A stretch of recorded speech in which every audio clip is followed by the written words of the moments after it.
নমস্কার, কেমন আছেন সবাই? অমৃতা রেসিপি চ্যানেলে সকলকে স্বাগত জানাই। চলে এসেছি এক নতুন রেসিপি নিয়ে। আজ বানাবো পনির চিল্লি।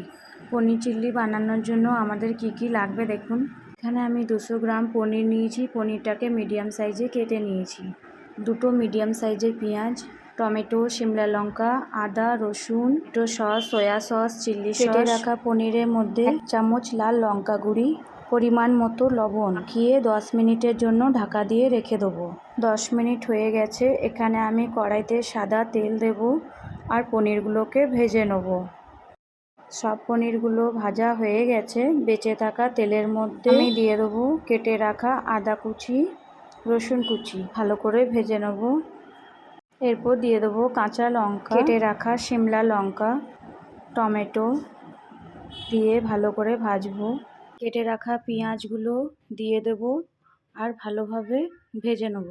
দিয়ে দেব এবার 1.5 চামচ সয়া সস, 2 চামচ চিল্লি সস, 4 চামচ টমেটো সস, 1 ঢাকনা ভিনিগার।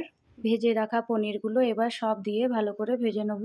2 চামচ কর্নফ্লাওয়ার ঠান্ডা জলে গুলে রেখেছিলাম, সেই কর্নফ্লাওয়ারটাকেও দিয়ে দেবো। একটু নাড়াচাড়া করব। এই চিলি রেডি হয়ে গেছে। রেসিপি ভালো লাগলে লাইক করবেন, কমেন্ট করবেন, সাবস্ক্রাইব করবেন।